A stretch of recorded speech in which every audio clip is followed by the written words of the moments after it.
ज्ञानात वाढ करणारा, माहितीमध्ये वाढ करणारा अशा पद्धतीचा हा आजचा दिवस आहे। सकाळी आपण आयुर्वेदाकडे पाहण्याचा एक नवा दृष्टिकोन आपल्या सगळ्यांना मिळाला आणि आता संस्कृतीकडे पाहण्याचा एक नवा दृष्टिकोन आपल्याला मिळालेला आहे। आता जे सेशन आपल्या समोर आहे ते पुन्हा एकदा मी विनंती करेन डॉक्टर मालविका तांबे यांना की त्यांनी कृपया व्यासपीठावरती यावं। पुढचं सेशन सत्र जे आहे ते मॅडमचंच आहे। त्यांनी सकाळी आपल्याला सांगितलं होतं पंचकर्म या विषयाला वाहिलेलं अशा पद्धतीचं हे सत्र असणार आहे। आयुर्वेदाकडे वळत असताना आयुर्वेदातल्या अनेक भागांची आपल्याला जी माहिती असते ती आपण कुठून तरी मिळवतो। आजच्या सोशल मीडियाच्या काळामध्ये आपल्याला सगळ्यांना सवय आहे की एखादं आता पंचकर्म असा शब्द कळला की आपण लगेच गुगलमध्ये जातो आणि पंचकर्म सर्च करतो आणि काय काय आहे पंचकर्मामध्ये लिहिलेलं। पण ती जी काही माहिती आपल्या समोर येते ही कशा पद्धतीनं कोणी कधी कशी अपलोड केलेली आपल्याला माहित नाहीये। त्यातलं खरं काय खोटं काय, हे असंच असतं का, असे बरेच प्रश्न आणि बऱ्याच गोष्टी शंका आपल्या मनामध्ये असतात।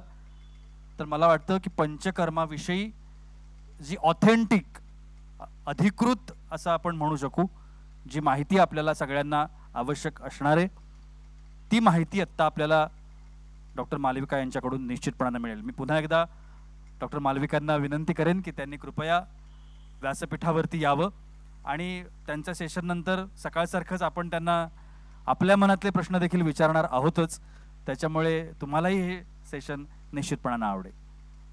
मॅडम प्लीज जोरदार टाळ्यांनी आपण स्वागत करूया डॉक्टर मालविका तांबे।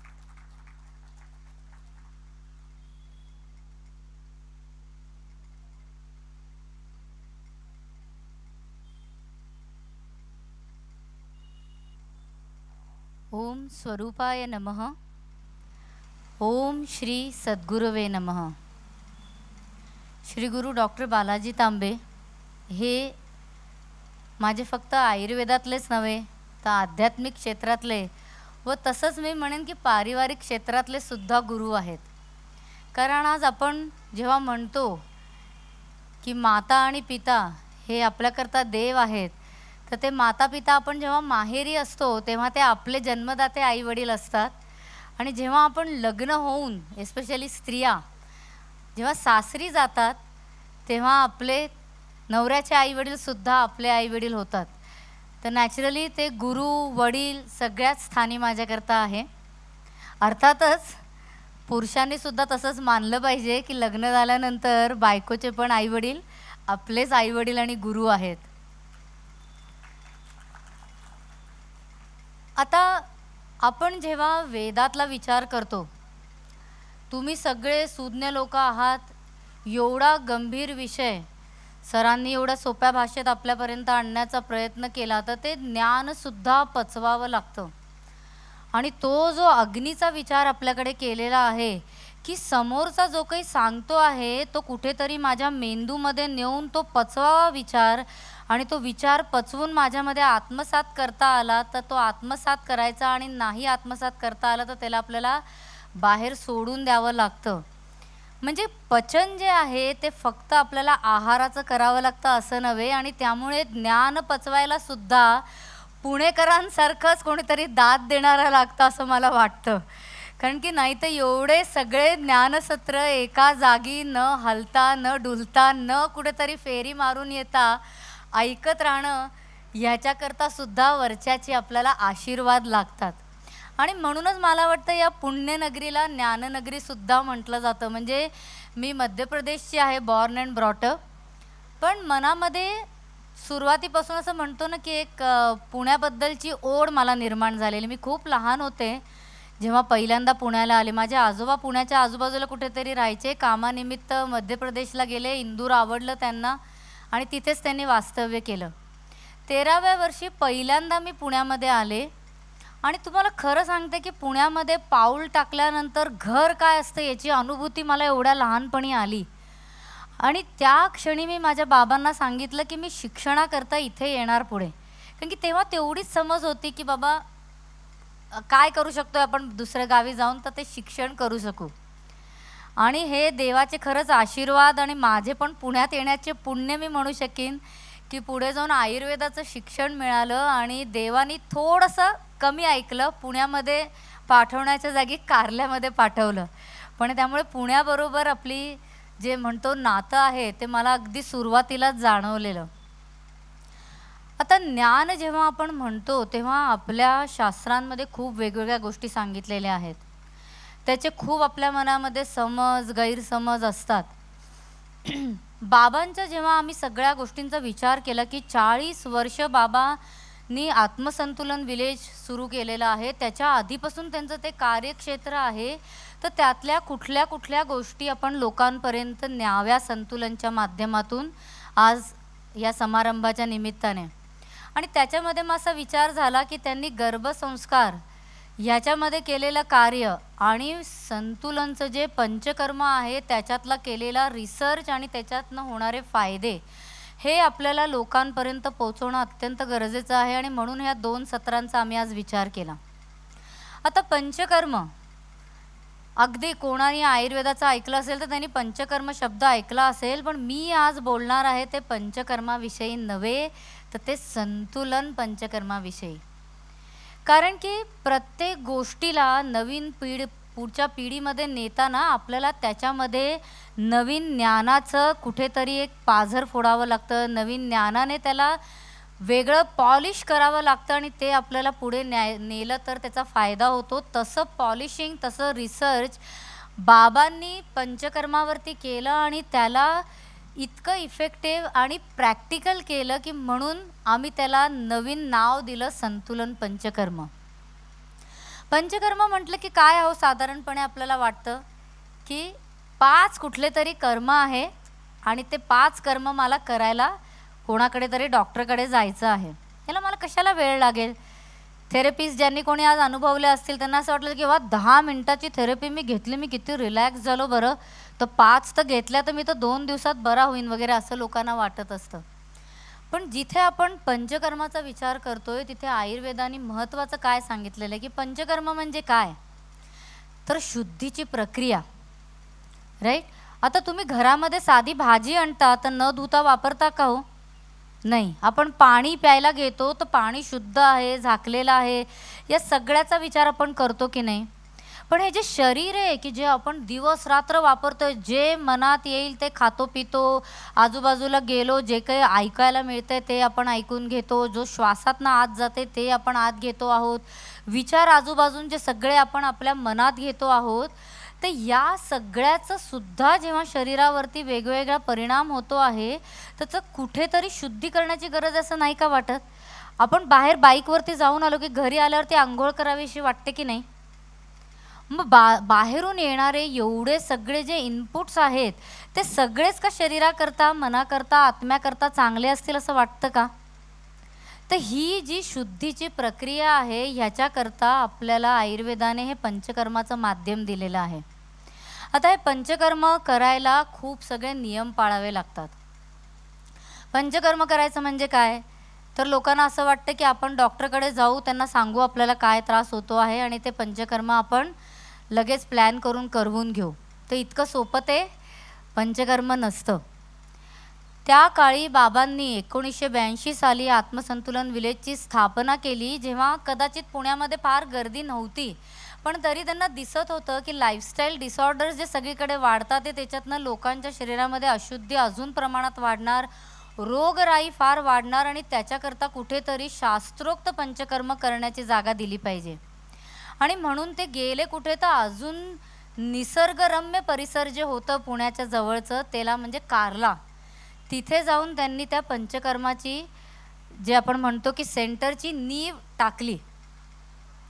आता पंचकर्म करायला इतक्या लांब कोणी उठून येईल का असा सगळ्यात पहिला प्रश्न त्यांच्या बरोबरीच्या लोकांनी टाकला की अरे पहिले तर आयुर्वेद कोण जातं, त्याच्यानंतर तू पंचकर्माचं सेंटर जाऊन कारल्याला कुठेतरी उघडणार की जे मुंबई पुणे सगळ्यांपासून लांब आहे, तिथे तू रहिवासी व्यवस्था करून आणि हे पंचकर्म करणार तर तुझं पंचकर्माला येणार कोण?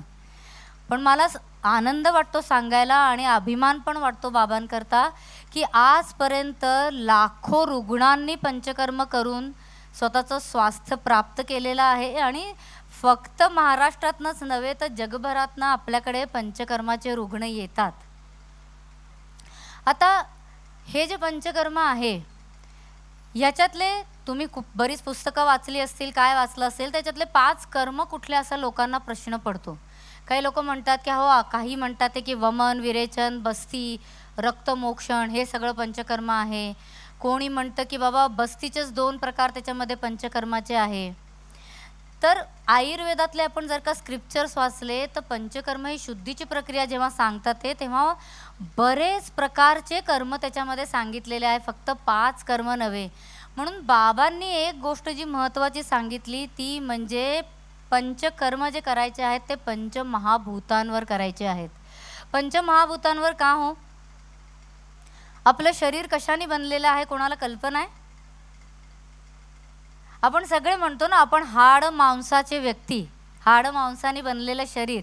फक्त हाड आणि मांस आहे का हो?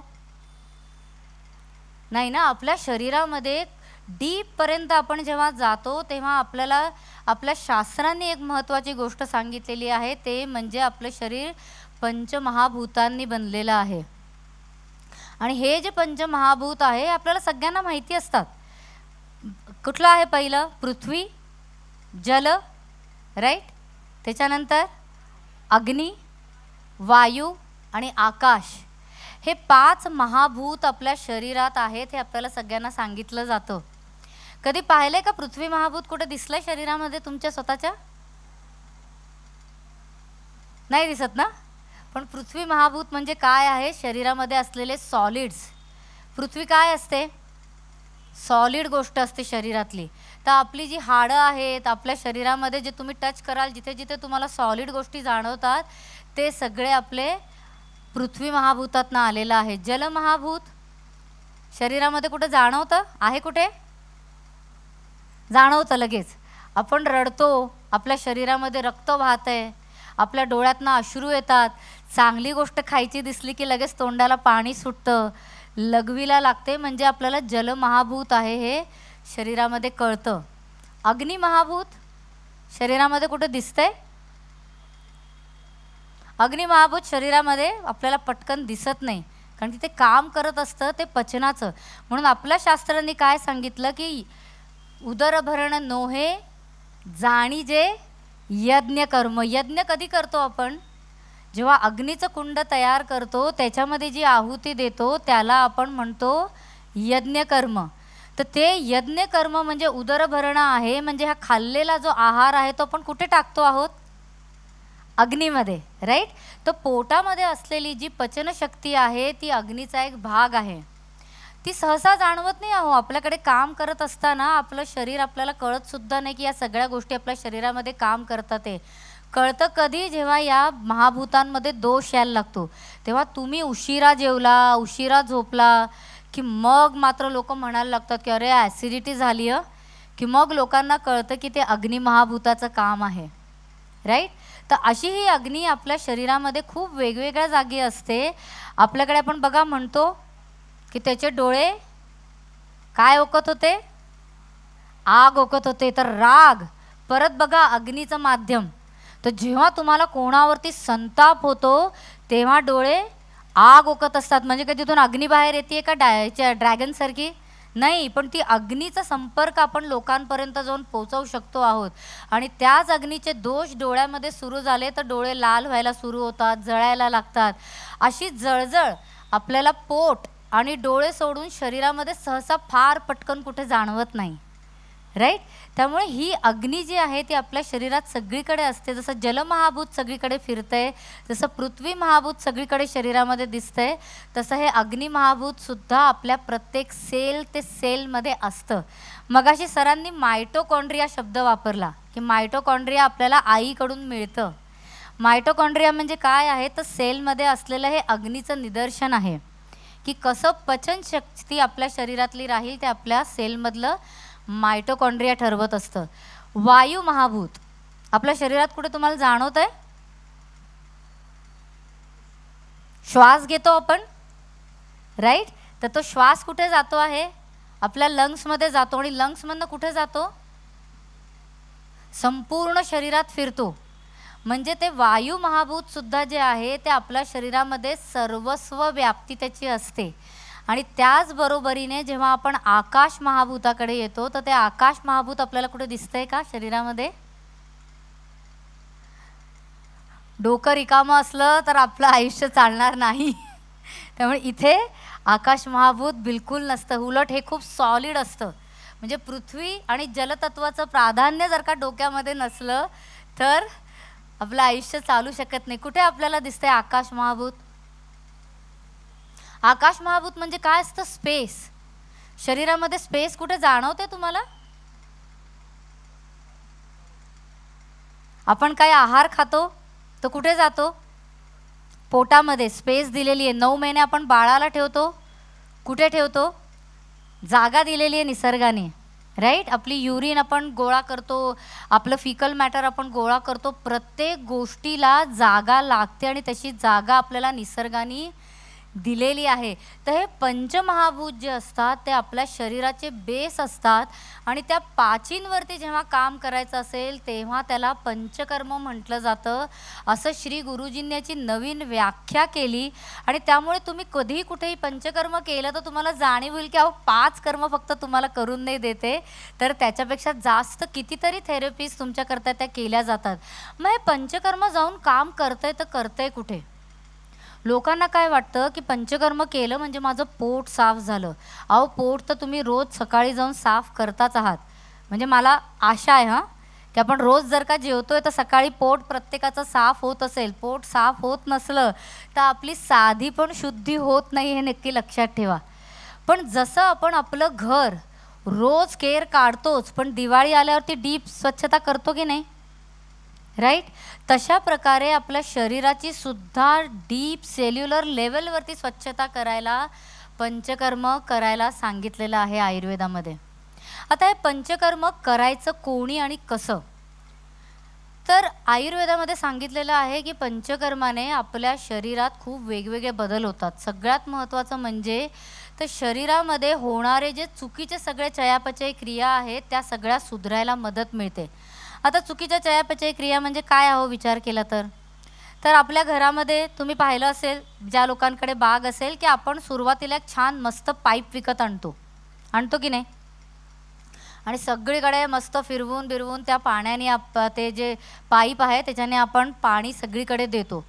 थोडा दिवस तोच पाईप वापरत झाला की त्याच्यामध्ये काठीण्य यायला लागतं. मग तुम्ही असं जे भरकन फिरवता पाणी घालता तसं न होता त्या पाईपला नीट सांभाळून आपल्याला पुढे न्यावं लागतं. आपण विचार करतो काम करतो तर आहे नीट, पाणी येतं तर आहे व्यवस्थित, मग काय प्रॉब्लेम आहे? मग त्या पाईपला जुनं होऊन कुठेतरी चिरा पडायला लागतात, अजून काठीण्य येतं. पाणी येतंच आहे त्यातनं पण अजून काठीण्य येतं. मग आपण विचार करतो घरामध्ये एक सेलोटेप आहे, अहो ती सेलोटेप त्या पाईपला लावतो आणि काम चालवतो. आणि कधीतरी त्या काठिण्याची त्या पाईपची अशी परिस्थिती होते जर्जर की तो कुठेतरी नेमका तुटून पडतो आणि मग आपल्याला जाणीव होते की अरे आपल्याला नवीन पाईप घेण्याची गरज आहे. पाईप नवीन घेता येतो, शरीर नवीन घेता येतं का हो? तुटण्यापर्यंत वाट पाहायची आहे का? म्हणून आयुर्वेदाने सांगितलं की त्या जर्जर अवस्थेत जायचं नसेल, आयु स्थापन करायचं असेल, जे स्वास्थ्य तुमचं आहे ते टिकवून ठेवायचं असेल तर पंचकर्मासारखं उत्तम मार्ग नाही. आता ते पंचकर्म करायचं म्हटलं की ते तुमच्या शरीरातलं आमूलाग्र सगळं बदल करतं. म्हणजे तुमच्या शरीराच्या एक एक सेलमध्ये जाऊन ते काम करतं. तिथले असलेले सगळे जे दोष आहे ते बाहेर काढतं आणि शरीराच्या बाहेर काढून टाकतं. तर याला आपण अगदी सोप्या भाषेत म्हटलं तर it is a micro surgery. पोटामध्ये जुलाब देऊन फक्त पोट स्वच्छ नाही केलं जात, तर तुमच्या शरीरातली एक एक सेल जिथे जिथे ते पंचमहाभूत तयार केलेले आहेत ईश्वराने, त्या निसर्गाने, त्या सगळ्या पंचमहाभूतापर्यंत जाऊन आपल्याला काम करायचं असतं. त्यामुळे ते खूप डीप काम असतं, ज्याला आपण आयुर्वेदामध्ये सर्जिकल वेनी वर्क करतो आहोत असं म्हणतो. म्हणून बाबांनी काय ठरवलं की शास्त्रोक्त काय सांगितलेलं आहे की डॉक्टरांच्या मार्गदर्शनाच्या आणि त्यांच्या देखभालीमध्ये हे पंचकर्म झालं पाहिजे. म्हणून इथे कुठेतरी एखादी बिल्डिंग घेऊन, एखादा फ्लॅट घेऊन, एखादं रूम घेऊन, एखादं टेबल टाकून मला पंचकर्म करायचं नाही, कारण की शास्त्राबरोबर कुठल्याही प्रकारचा कॉम्प्रोमाइज होता कामा नये. शास्त्राबरोबर कॉम्प्रोमाइज झालं, शॉर्टकट्स केले की रिझल्टसुद्धा शॉर्टकट होतात. त्यामुळे तुम्ही वेळ दिलात तर ते सर्जिकल आपण काम करणार, आणि तुम्हाला वेळ नसला तर पंचकर्म करायची गरज नाही.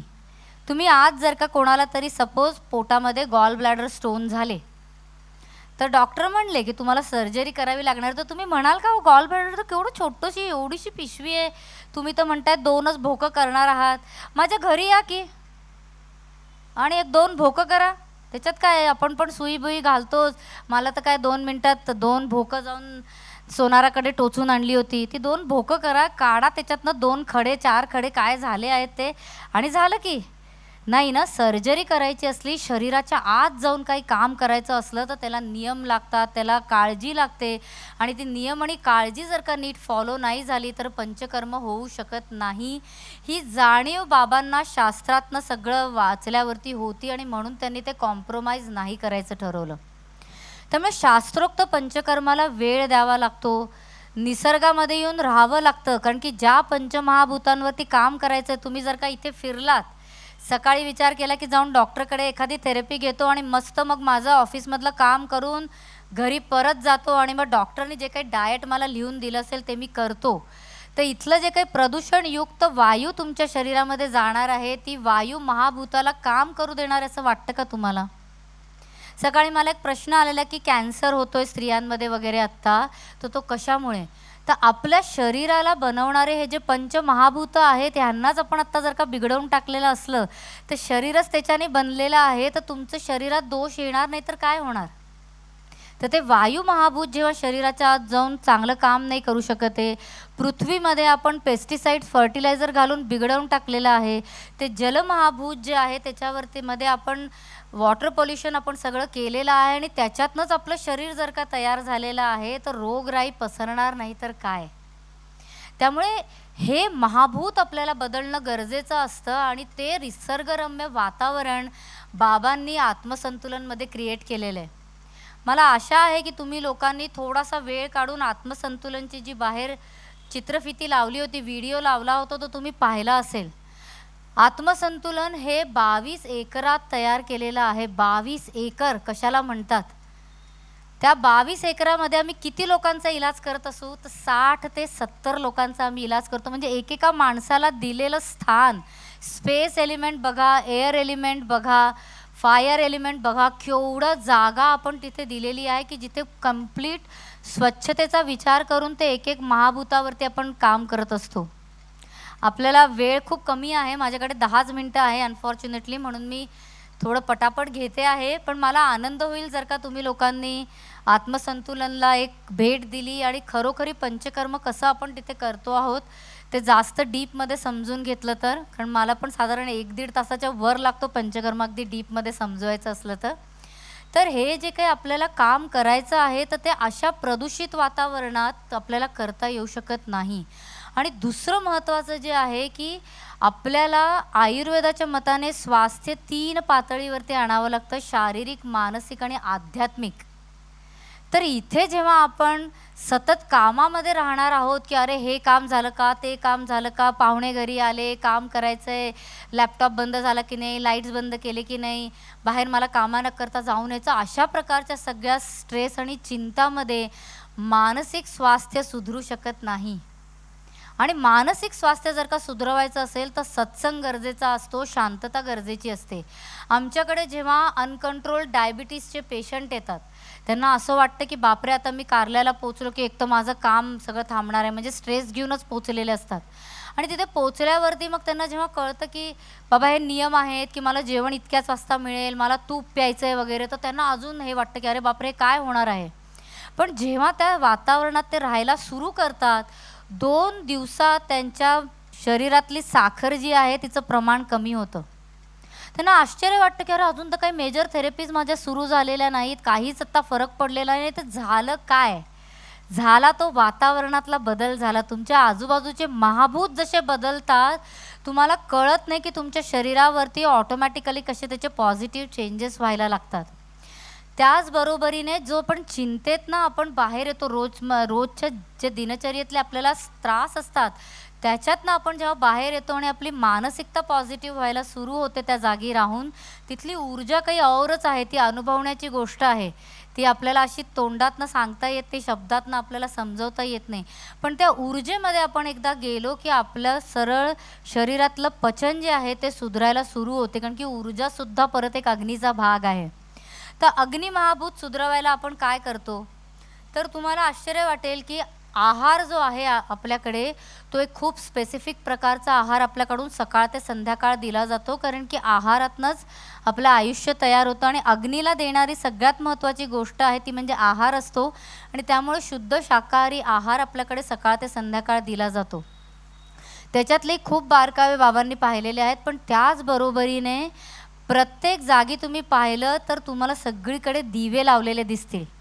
हे दिवे नव्हे, या दिव्यांनी अग्नीचं असंतुलन तयार होतं. पण जेव्हा तुम्ही तुपाचा तेलाचा दिवा घरामध्ये लावतात तेव्हा तुमच्या शरीरामध्ये सगळं अग्नीचं संतुलन व्हायला सुरू होतं. आजकाल कोणाच्या घरामध्ये दिवा नाही लावला जात, कारण की देव संकल्पना कोणाला चालत नाही. पहिलेच्या काळामध्ये श्रद्धा होती म्हणून देवाची संकल्पना, आणि त्याचबरोबरीने घरामध्ये दिवा लावला की त्या देवाला फायदा नव्हता होत. ते जे दिव्याची ज्योत यायची त्याच्याने आपल्या शरीरातला अग्निमहाभूत सुधारायला मदत मिळायची. आज आपण मुलांना त्राटक करायला सांगतो जेव्हा, तर त्राटकाने ऑटोमॅटिकली त्यांचं कॉन्सन्ट्रेशन वाढतं. कॉन्सन्ट्रेशन वाढतं म्हणजे काय, मिळालेलं ज्ञानाचं पचन वाढतं. जे मी तुम्हाला सुरुवातीला सांगितलं की ज्ञान पण पचवावं लागतं, तर इथे असलेला जो अग्नी आहे तो त्या ज्ञानाला पचवतो. तर अशा प्रकारे अग्नीवरती आपल्याला वेगवेगळं काम करता येतं. आणि त्यामुळे सगळीकडे तुम्ही गेलात तर आपल्याला दिवे लावलेले तुम्हाला आत्मसंतुलनमध्ये सगळीकडे दिसतील.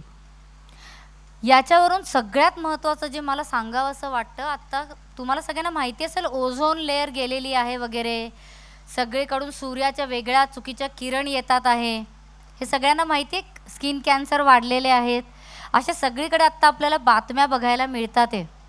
ते काय आहे अहो, अग्नीचं मुख्य स्रोत काय दिले आपल्याला निसर्गाने, सूर्य. आपण इथे वायू प्रदूषणाबद्दल बोलतो, आपण पाण्याच्या प्रदूषणाबद्दल बोलतोय, आपण कधीतरी कुठेतरी सॉईलच्या प्रदूषणाबद्दल बोलतोय, पण आपण या अग्नीच्या प्रदूषणाबद्दल बोलतच नाही. आपण फक्त म्हणतो की त्या सूर्याकडनं येणाऱ्या किरण आत्ता चुकायला लागल्या आहेत. सूर्याच्या किरण कधी चुकत नव्हत्या, निसर्गाने आपल्याला प्रोटेक्शन दिलेलं होतं. पण आपण हे जे चुकीचं सगळं वागतो आहे, आपण प्रदूषण सगळीकडे वाढवतो आहेत, आपण सगळीकडे केमिकल्स आणतो आहे, त्याच्यातनं ते अग्नीचं असंतुलन आणि अग्नीचं प्रदूषण सुरू झालेलं आहे आणि सोडणार नाही आपल्याला. आज आपण सगळे जेव्हा घाम गाळत बसतोय आणि आपण म्हणतोय की ग्लोबल वॉर्मिंग सुरू झालेलं आहे, तर अग्नीचं प्रदूषण होऊ शकतं हा कॉन्सेप्ट फक्त आपल्याला आपल्या वेदातनं आयुर्वेदातनं आलेला आहे. तर हे सुधरवायचं कसं, एसीच्या आणि पंख्याच्या स्रोतात राहून ते अग्निप्रदूषण नसतं सुधरत आहो, त्याच्याने वायू बिघडणार, कारण की ते वायूचे स्रोत आहेत, ते अग्नीचे स्रोत नाही आहे. त्या अग्नीच्या स्रोताला सुधरवायचं असलं तर घरामध्ये दिवा साजूक तुपाचा तिळाच्या तेलाचा लावावा लागतो. हे आम्ही शिकवतो लोकांना जेव्हा पंचकर्माला येतात. ह्या साध्या सोप्या गोष्टी असतात की ज्या आपल्याला घरी जाऊन करता येऊ शकतात.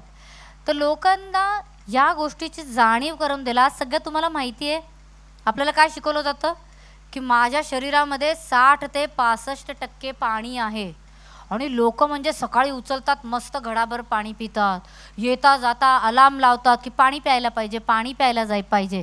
तुम्हाला काय वाटतं, हे पंचमहाभूतांमध्ये निसर्गाने एवढं मोठं डिफरन्सिएशन केलं असेल की चल रे पाणी तू जा, 70% या शरीरात, उरलेले 30% तुम्ही घ्या. तुम्हाला वाटतं असं झालं असेल निसर्गाकडून? निसर्ग हे संतुलन साधतं आणि त्यामुळे पाणीसुद्धा महत्त्वाचं आहे. तर पाण्यासारख्या गोष्टीवरती आपल्याला जेव्हा शुद्धता आणायची असेल तर बाजारातनं आणलेली प्लास्टिकची बाटली जी कुठल्या तरी मशीनमधनं गेलेली आहे आणि बॅक्टेरिया आणि व्हायरसेस मेलेले आहेत, ते शुद्ध पाणी का शरीरात जाऊन काम करणारे?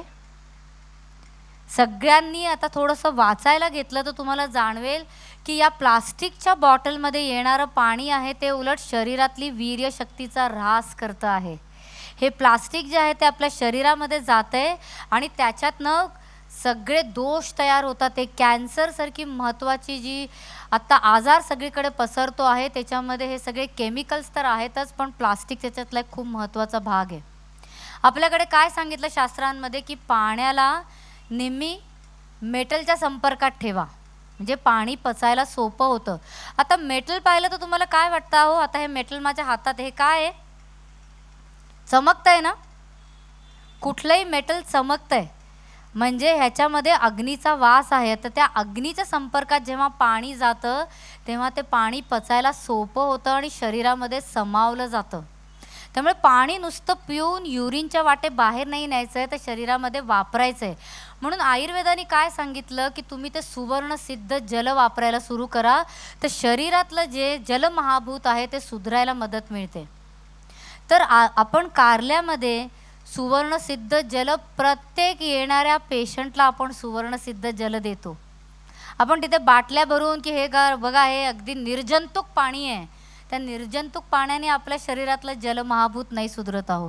तर ते उकळून जे पाणी सुवर्णसिद्ध जल तयार केलं जातं ते तुम्हाला दिलं जातं.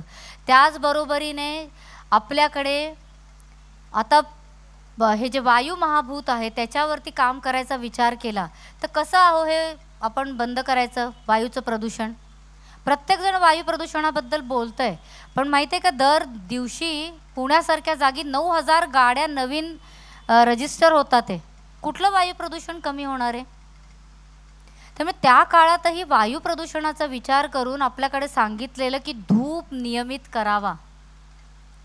तर हा जो धूप आहे हा आपल्याकडे परत त्याला देवाशी जोडलं गेलं आणि लोकांनी हे धूपसुद्धा घरी करणं बंद केलं. धूप म्हणजे काय होते? वेगवेगळ्या वनस्पती होत्या ज्या रेझिन्स बरोबर जाळल्या गेल्या की ऑटोमॅटिकली वायूचं प्रदूषण कमी व्हायचं. आम्ही तुम्हाला इथे संतुलन काय आहे ह्याची जाणीव करून द्यायला, याची छोटीशी बानगी द्यायला, एक्सपिरियन्स करवायला म्हणून आणलेलं आहे. तर तुम्ही रिअलाईज केलं असेल की तुमचं हे सगळं सेशन्स जेव्हा चालले होते तेव्हा इथे धूप फिरवला जात होता. तर छोटीशी आमच्याकडून जी मदत आम्ही करू शकत होतो की तुमचं हे जे वायू महाभूत आहे हे सुधरवायचा प्रयत्न आपण करतोय. तर झाडं तर लावावीच लागतात वायू महाभूताला सुधरवायला किंवा प्युरिफाय करायला, पण त्याचबरोबरीने हे धूप वगैरे सुद्धा आयुर्वेदामध्ये सांगितलेले आहेत. त्याच्यानंतर आपण विचार केला तर आकाश तत्व अहो समजण्यासारखंच नाही. हाताने धरता येत नाही, आपल्याला टच करता येत नाही, कुठेही आपल्याला त्याच्यावरती काम करायचं असेल तर समजू शकत नाही. आपण ते आकाश तत्व फक्त वापरतो, स्पेस तत्व. आता इथे सगळं स्पेसच आहे, हा वापरून आपण जाणार, गेल्यानंतर इथली स्वच्छता कशी होणार आहे काय होणार आहे असं कोणाची विचार नसतो. तर हे आकाश तत्व जे आहे हे समजवणं आणि त्याच्यावरती काम करणं खूप गरजेचं असतं. तर या आकाश तत्वावरती काम करायला बाबांनी ही जी सर्वांगीण पद्धती आणली याच्यामध्ये त्याच्यावर स्वास्थ्य संगीत हे खूप महत्त्वाचं होतं. तर त्यांनी एक ओंकाराचं मंदिर तिथे बांधलं. ओंकार म्हणजे काय आहे? ओंकार म्हणजे आपण म्हणतो नाद, नाद ज्याच्यातनं सृष्टीची उत्पत्ती झाली. तर तो जो नाद आहे तो सगळ्यात पॉझिटिव्ह आणि आपण म्हणूया की अगदी ज्याच्यामध्ये कुठल्याही प्रकारचा दोष नाही आहे अशा प्रकारचा तो नाद आहे. म्हणजे कोणाला भाषा व्यवस्थित येत नसली तरी तो ओंकार नक्की व्यवस्थित म्हणू शकतो. हे आपल्याला 6:30 पावणे 7ला आपलं जे सेशन आहे त्याच्यामध्ये आपल्याला जाणीव होईलच की बाकी कुठलेही मंत्र आपल्याला उच्चार नाही करता आले तरी ओंकाराचा उच्चार करता येतो आणि तो बेस आहे. तर आकाश महाभूतावरती काम करायचं असेल तर आपल्या शास्त्राने सांगितलेलं आहे की शब्द त्याच्यावरती काम करू शकतो. मला तुमच्यापर्यंत आत्ता या आकाश तत्वाने पोचायचं असेल कारण की तुम्ही सगळे लांब आहात. मी पृथ्वी तत्वाने पोचू शकत नाही, मी वायू तत्वाने पोचू शकत नाही, पण मी पोचू कशाने शकते? तर शब्दाने पोचू शकते. तर म्हणून या शब्दाने कसं लोकांवरती काम करावं म्हणून त्याच्याकरता ओंकार मंदिराची स्थापना केली आणि त्याच्याबरोबरीने रोजचं हिलिंग म्युझिक आणि ध्यान धारणा याला त्याचं भाग केलं. त्यामुळे पंचकर्म याच्यामध्ये आपल्याला महत्त्वाच्या गोष्टी वाटतात ते म्हणजे कोणीतरी मला अभ्यंग दिलं, कोणीतरी मला शिरोधारा दिली, कोणीतरी मला पायाला मसाज करून दिला.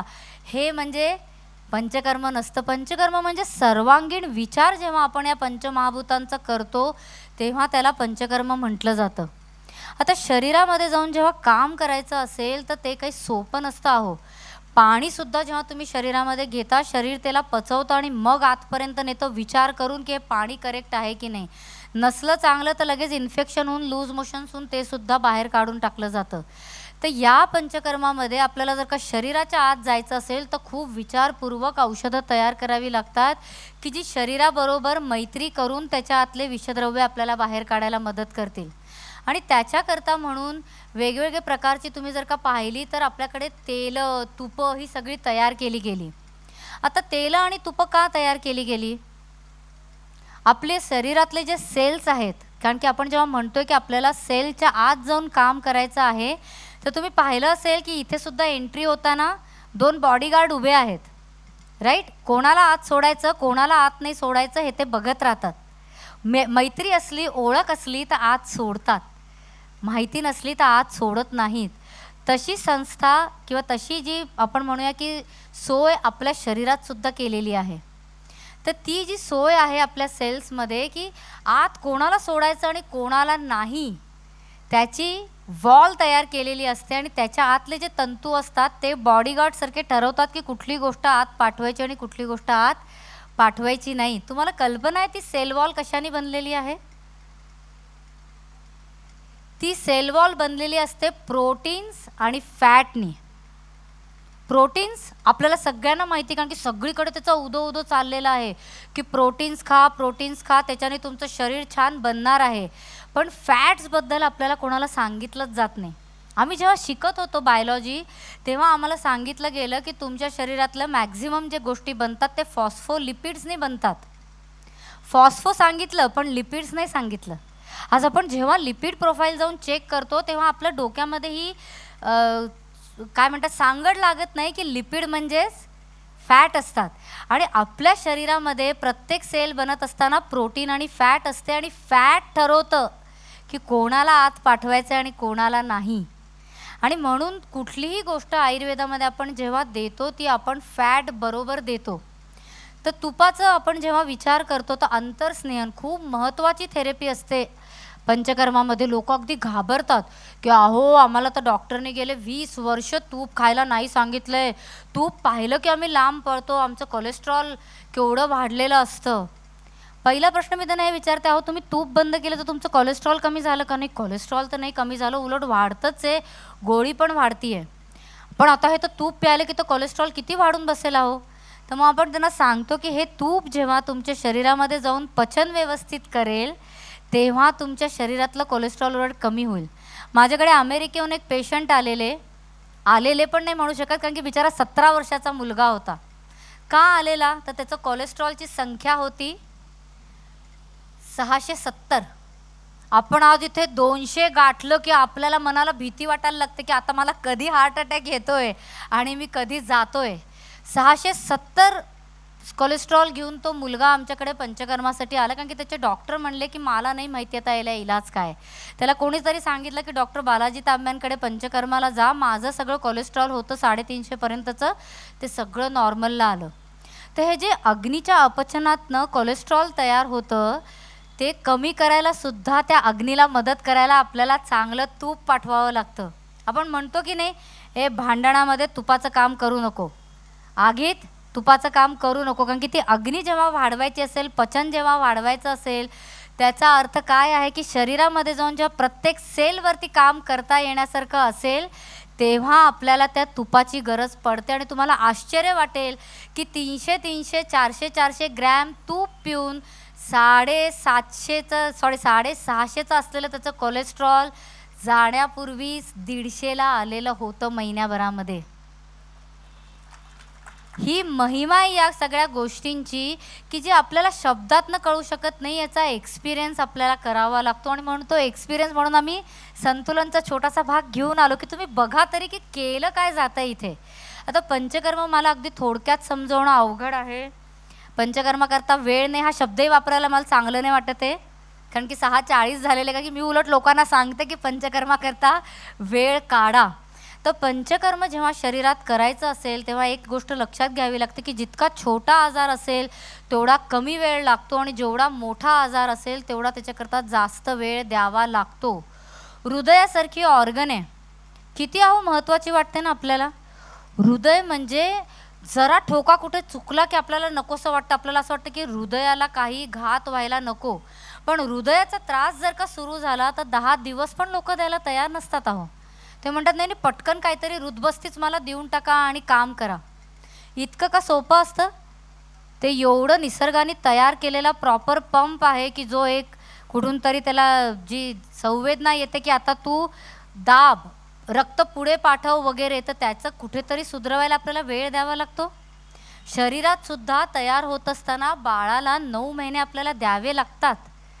टेक्नॉलॉजी पुढे कदाचित तुम्हाला हेही म्हणेल की अहो तुम्हाला बाळ हवं आहे का, पैसे भरून जा, 9 महिन्यांनी रेडीमेड बाळ तुमच्या हातात देतो. काही सांगता येत नाही आजकालच्या काळात.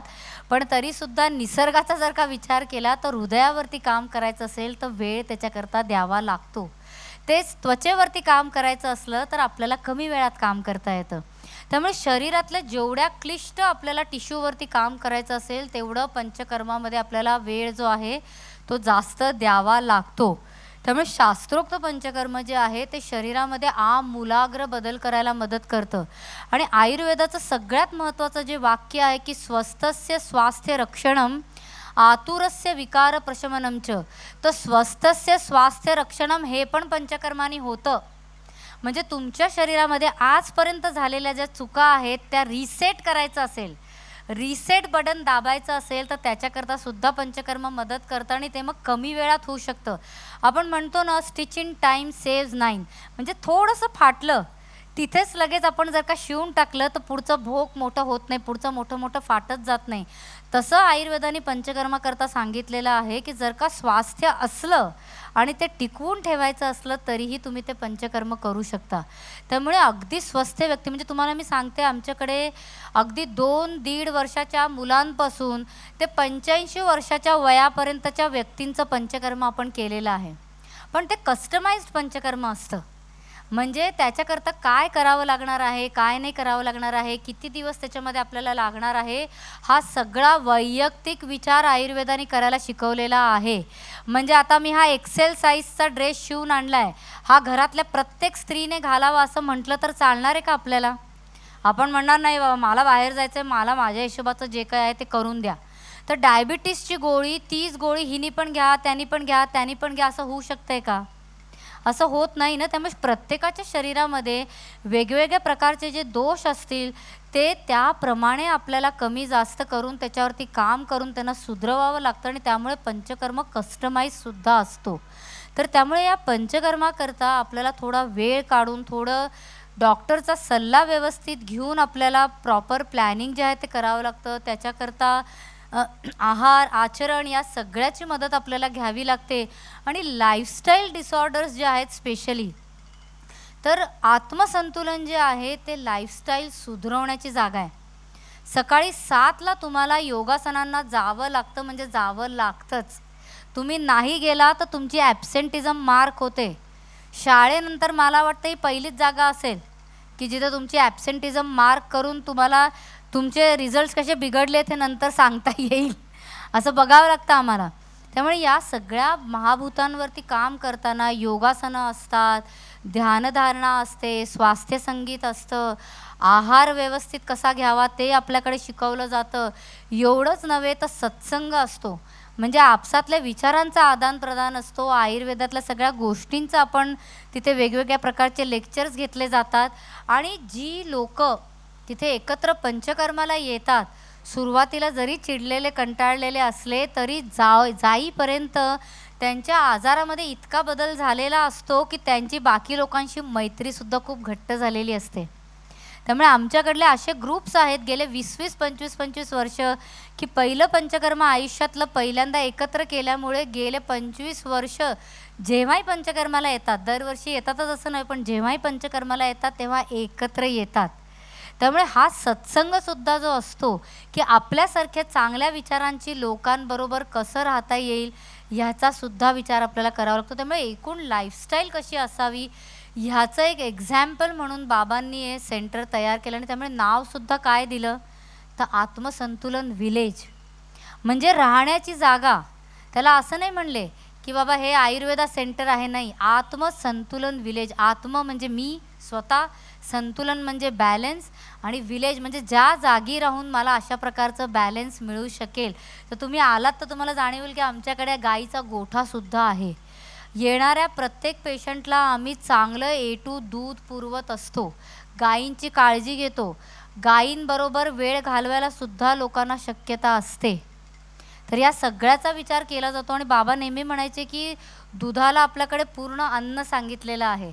तर घरामध्ये गाईचा गोठा बांधता आला, एकही गाय ठेवता आली तरी चालेल.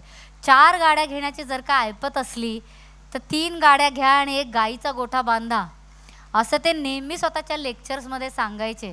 त्यामुळे आपल्या शरीरात काय घेतो आहोत, आपल्या मानसिकतेत आपण काय गोष्टी घालतो आहोत, आणि आपलं आध्यात्मिक म्हणजे आपण आजूबाजूच्या परिसराशी आपण कसे वागतो आहोत, आपल्या आजूबाजूच्या लोकांशी आपण कसे वागतो आहोत, त्या आध्यात्मिकतेचा सुद्धा विचार ऑटोमॅटिकली आपल्याकडे मनुष्याला करावा लागतो. म्हणजे तसा आता तुम्ही आला असाल तर तुम्ही पाहिलं असेल की एक जाण्याचं वळण आहे आपल्याकडे, की प्रत्येक कुटीमधनं जायचं आणि तसं वळण देऊन आपण तो रस्ता दाखवलेला आहे.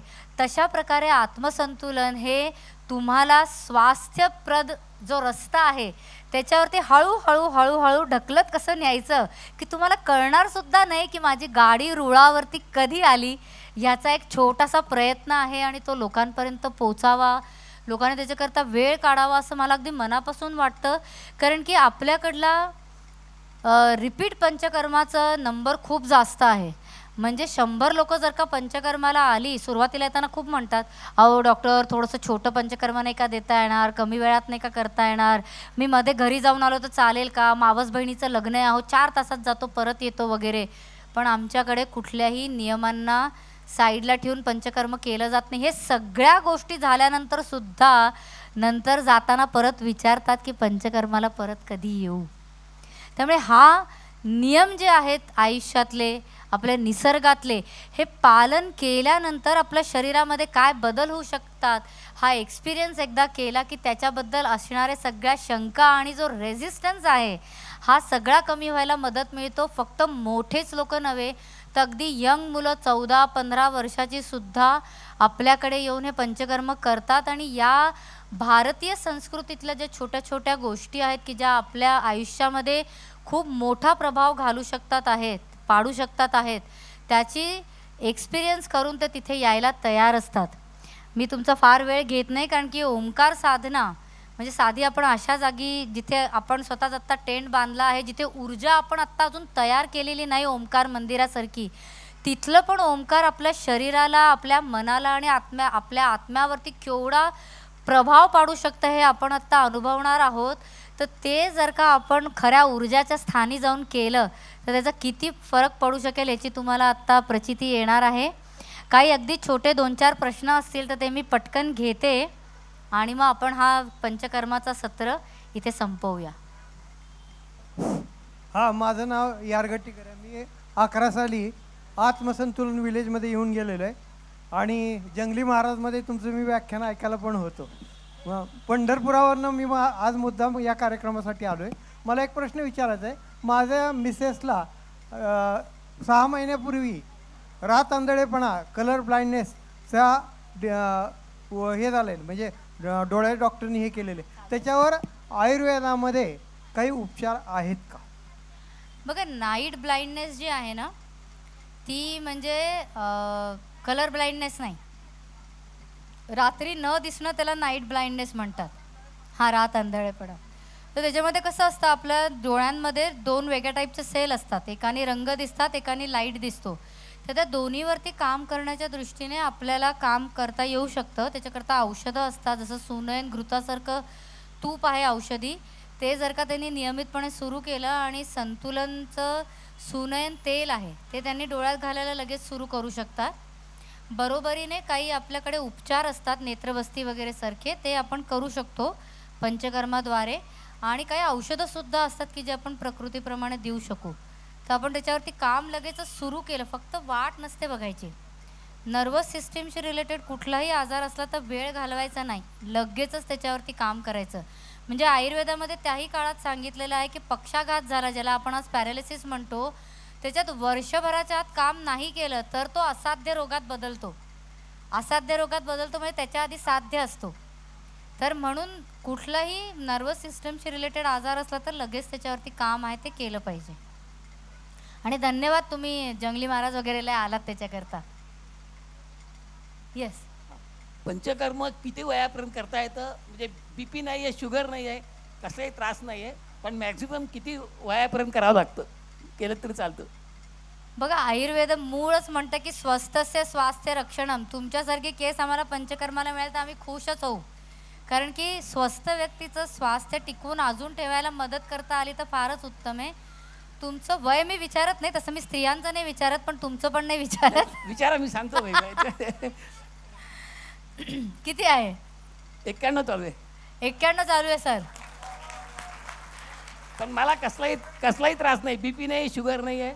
नक्कीच सर. बघा, कसं आहे, आयुर्वेद आयुष्याचं शास्त्र आहे, त्यामुळे आयुष्य आहे तोपर्यंत आपल्याला त्या शास्त्रातनं काही ना काही मदत करता येऊ शकते. तर आत्तापर्यंत मी म्हटलं तसं आपण 85-86 वर्षाच्या वयापर्यंत आपण पंचकर्म केलेलं आहे. तर तुमचं पंचकर्म केलं तर पुढच्या लेक्चरमध्ये मी 91 सांगेन. या नक्की, आम्हाला आवडेल. नाही, मी आता 8 दिवसापूर्वी सगळं चेकिंग केलं, त्याच्यात फक्त ह्याच्यामध्ये हिमोग्लोबिन कमी थोडं आहे, म्हणजे 10.80 आहे हिमोग्लोबिन. तेवढंच त्याच्याकरता आपण करू ना त्याच्यावरती पण काम, काही बाकी मला कसलाही त्रास नाही. उत्तम उत्तम.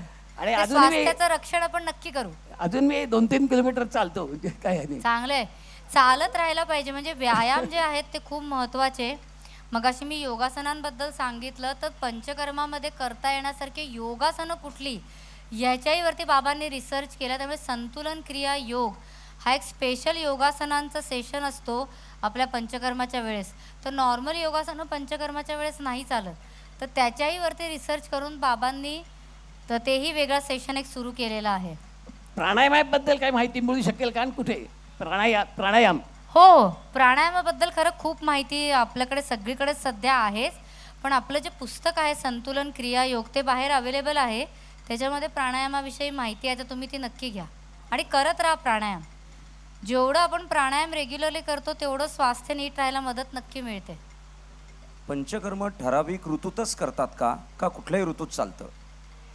बघा, कसं आहे की ठराविक ऋतूत पंचकर्म जर का करण्याची इच्छा असली तर दर ऋतूमध्ये येऊन तेवढं पंचकर्म करून जावं लागतं, जे पहिल्याच्या काळामध्ये लोक करायची.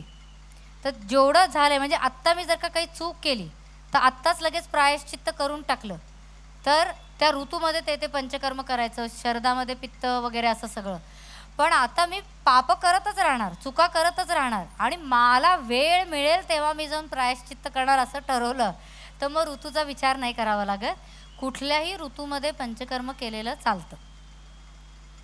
मला एक कॉमेंट करायचं आहे की मला डोळ्यामध्ये फ्लोटर्स होते आणि डॉक्टरांनी ड्रॉप्स वगैरे दिले आणि सांगितलं की फ्लोटरला ॲलोपॅथीमध्ये कुठलाही उपाय नाही आहे. मी सुनील तांबेशी बोललो, त्यांनी मला सुनाईन ऑइल आणि काळं काजळ घालायला सांगितलं. गेले महिनाभर चालू आहे आणि असा एक ट्रेंड दिसतोय की जे पहिले फ्लोटर्स होते त्याची इंटेन्सिटी कमी झाली. अगदी खरं, चांगली गोष्ट आहे. म्हणजे बघा, बेसिक आपल्याकडे प्रयत्न काय आहे, म्हणजे बाबा काय म्हणायचे की कोणाला आजार झाल्यानंतर तो कमी करण्यापेक्षा जे स्वस्थ व्यक्ती आहे त्याचं स्वास्थ्याचं रक्षण करायचं आणि त्याच्यातनंच त्यांनी गर्भसंस्कार ही संकल्पना खूप पुढे न्यायचा प्रयत्न केला की येणारं बाळ आहे तेच आधी हेल्दी असलं तर उगाच फार आजारांचा वगैरे विचार नको करत बसायला. त्यामुळे ज्याही लोकांमध्ये खरंच जागरूकता आहे की आपल्याला आजार नको आहे, एस्पेशली फॅमिलीमध्ये माहिती आहे की हार्ट डिसीज आहे, डायबिटीज आहे, ओबेसिटी आहे, असं काहीही असलं किंवा यंग दिसायचं असलं, म्हणजे आयु स्थापन हे खूप महत्त्वाचा भाग आहे पंचकर्माचा, की मला म्हातारं नाही व्हायचं आहे बाबा पटकन, मला जगायचं आहे आयुष्य चांगलं, तर त्याच्याही करता पंचकर्म मदत करतं. त्यामुळे सध्याच्या काळामध्ये आपण पाहिलं तर लोक जाऊन केस काळे करून येतात, स्किनवरती वेगवेगळ्या ट्रीटमेंट्स घेतात, स्किन टाईटनिंग वगैरे सगळे प्रकार आहेत, लेझर सगळे करून येतात. तर तुम्हाला आश्चर्य वाटेल की पंचकर्म जर का केलं तर खूप फायदा होतो त्याचा. मी एक छोटीशी पटकन गोष्ट सांगू इच्छिते. आमच्याकडे एक ॲलोपॅथिक डॉक्टर यायच्या पंचकर्माला. त्यांच्या नवऱ्याचा बाबांवरती खूप विश्वास आणि म्हणून त्या बरोबर यायच्या आणि पंचकर्म करायच्या. आता त्यांना काही आजार नव्हता म्हणून त्या 65व्या वर्षी आल्या. मला म्हणे की मालविका, मेरे 10-12 पंचकर्म हो चुके, अभी तुम बताओ, मैं मुंबई से आ के पंचकर्म करती हूँ, क्या फ़ायदा मिला मुझे. आणि नशीब असं बलवत्तर असतं की त्यांच्याबरोबर त्यांची भाची त्या दिवशी आलेली होती, त्या MBBS डॉक्टर. म्हणून मी त्यांना म्हटलं की तुमची भाची आत्ता मला जस्ट भेटून गेली. तर म्हणे हो. म्हटलं तुमच्याचसारखी दिसते, मान्य. तर म्हणे हो हो, ती काय, माझी बहीण काय, म्हणे ही काय, आम्ही सगळे कॉपी म्हणे. म्हटलं म्हणजे जिनेटिकली सेम आहात हे मान्य करता. म्हणे हो. म्हटलं तुम्ही मोठ्या दिसता की तुमची भाची मोठी दिसते. म्हणे अगं काय सांगू, प्रत्येकाला वाटते ती माझी मावशी आहे. म्हणे आम्ही दोघी बरोबर गेलो की म्हणे लोक म्हणतात मावशी कोण आहे भाची कोण आहे कळतच नाही. म्हटलं हा तुम्हाला फायदा पंचकर्माने दिला. म्हटलं जिनेटिकली तुम्ही दोघी सेम आहात, तुमची बहीण सेम आहे, पण म्हटलं फरक काय पडला तर तुम्ही पंचकर्म केलं आणि आजार नाही आहे. म्हटलं तुमची बहीण आजारी नाही आहे पण पंचकर्म केलं नाही, तुमच्या भाचीनी केलं नाही. म्हटलं ती आज तुमच्यापेक्षा वयाने मोठी दिसते. त्यामुळे शरीरात झालेले चुकीचे बदल असतात ते आपल्याला वार्धक्याकडे नेतात. हे म्हणजे टाळण्यासारखं नाही आहे. म्हणजे तुम्ही असं नाही करू शकत की तुम्ही 25 पंचकर्म करून टाकायचे म्हणजे मी लगेच ह्याला जाऊन पोचीन, 20व्या वर्षी जाऊन पोचीन. तसं शरीराची चयापचय क्रिया नाही चालत. पण झालेल्या चुका तिथल्या तिथे निगेट केल्या तर आपल्याला आयुष्य जास्त व्यवस्थित जगता येऊ शकतं. तर 76व्या वर्षी जायचं असलं, 70व्या वर्षी जायचं असलं तर जाल, कारण की सगळ्यांचे श्वासाचे घट आपण म्हणतो ना पल ते मोजलेले असतात घटिका, पण तोपर्यंत स्वास्थ्यपूर्ण जगता येण्याचे चान्सेस नक्की वाढतात. एक छोटासा माझा प्रश्न जाता जाता, अच्छा. कारण सगळेजण रिलेट करतील. आम्ही सगळे आत्ता सोशल मीडियातली माणसं आहोत. हो. अनेक मेसेजेस दररोज सोशल मीडियावरती येतात. ते रिलेटेड असतात आयुर्वेदाशी, पंचकर्माशी किंवा वेगवेगळ्या गोष्टींशी याच संदर्भातल्या. असं कळतं त्यातून की एक मेसेज दुसऱ्या मेसेजशी रिलेट नसतो, काहीतरी वेगळं असतं. विश्वास कसा ठेवायचा? बघा, म्हणूनच हे काय आहे आपल्याला सांगितलेलं आहे की ओल्ड इज गोल्ड, राईट. आता आपल्याकडे आपण आपली परंपरा जर का बघत आलो साधारणपणे तर आपल्याला जाणीव होईल सगळ्यांना सुद्धा की आपली पहिलीची जी पिढी होती त्याच्यामध्ये आपल्यापेक्षा जास्त ताकद होती.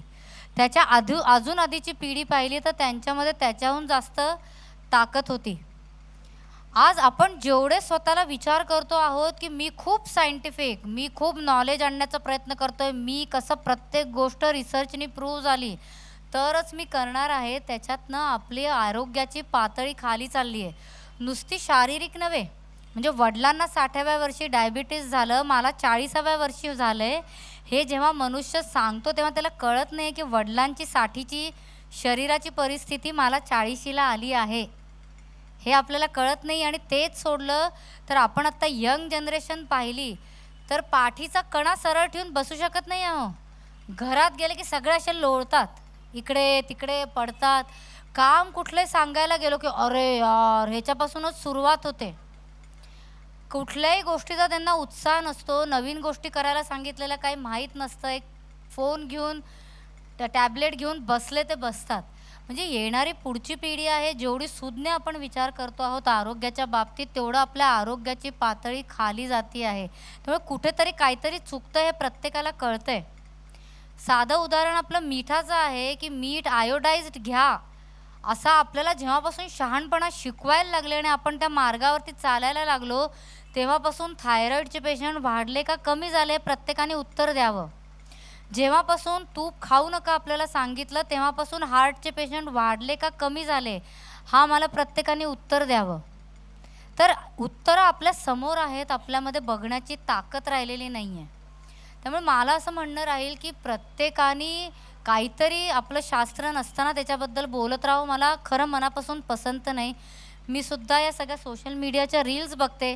आता एक फेमस शेफ आहे, तो येऊन आयुर्वेदामध्ये पाण्याचे काय नियम आहेत ते सांगतोय. मला माहीत आहे आयुर्वेद हे आपल्या घरातलं शास्त्र आहे म्हणून त्याला किती घरगुती करावं. की तुम्ही जाऊन कुठेतरी रेसिपी शिकवता आहात, तर पाणी कसं प्यायचं हे आयुर्वेदातलं तुम्ही कशाला शिकवायला बसलाय? आम्ही एवढे ग्रॅज्युएट सगळीकडे आहोत, आम्ही सांगायला सक्षम आहोत ना लोकांना. पण उगाच पाणी सांगतील कसं करायचं आणि मध्येच जाऊन ते तूप तर नाहीच, तेल आणि मार्गरीन किंवा बटर मिक्स करून मस्त रेसिपी दाखवतात. अहो तुम्ही ज्या शास्त्राबद्दल उगाचची माहिती देण्याचा प्रयत्न करतात, मग त्या शास्त्राचा नीट अभ्यास तरी करा. उगाच आयुर्वेदाचं नाव घेऊन काहीतरी लोकांना सांगत बसायचं आणि मग नंतर चुका करायच्या, हे करेक्ट नसतं. त्यामुळे माझं एवढंच म्हणणं राहील की जो व्यक्ती तुम्हाला सांगतो आहे त्याची किती ऑथेंटिसिटी आहे, त्याला किती म्हणजे काय म्हणायला पाहिजे पॉसिबिलिटी आहे त्या शास्त्राबद्दलचे डिटेल्स देण्याचे, हे सुद्धा आपल्याला बघावं लागतं. मग महत्त्वाचं कसं असतं, आता तुम्ही आमच्याकडे जर का आलात पंचकर्माच्या वेळेला, तर तुम्ही जाणीव तुम्हाला होईल की प्युअर आयुर्वेद आहे. काही कुठलचं इकडचं तिकडचं काहीही वापरलं जात नाही. ॲलोपॅथीचा डोस पण कमी जास्त करायचा असेल, आता साखर कमी झाली, आम्ही त्याला म्हणतो तुझ्या डायबिटोलॉजिस्टकडे जा आणि तुमचं जे काही साखरेचं गोळीचं प्रमाण आहे ते कमी करून घ्या. जे शास्त्र, जे जागा आपली नाही तिथे पाऊल ठेवायचं नाही, त्याच्याबद्दल कॉमेंट्स करायचे नाही. हे खरं प्रत्येकाने ही सुजाणता ठेवायला पाहिजे. पण हा सगळा उफान आलेला आहे सध्या सोशल मीडियाने, त्यामुळे उगाचच जाऊन व्हिडिओज चुकीचे बघू नका, काहीतरी करू नका.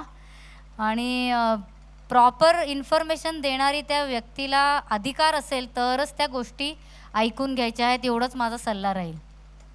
थँक्यू. धन्यवाद मॅडम. आजच्या या सेशनमधून, सत्रामधून आत्ताच्या आणखीन एक वेगळा दृष्टिकोन. सर उभे राहिलेले आहेत, मी अगदी एका वाक्यात उत्तर. हो, श्री गुरुजींचं पुस्तक आहे, ते आपल्या बाहेर जे स्टॉल्स आहेत त्याच्यावरती ते उपलब्ध आहे. आणि नक्कीच मी जेवढ्या लवकर जमेल मी पंचकर्मावरती एखादं प्रॉपर लेक्चर निकट भविष्यामध्ये पुण्यात घेण्याचा प्रयत्न नक्की करीन. Thank you. Thank you ma'am. Thank you so much.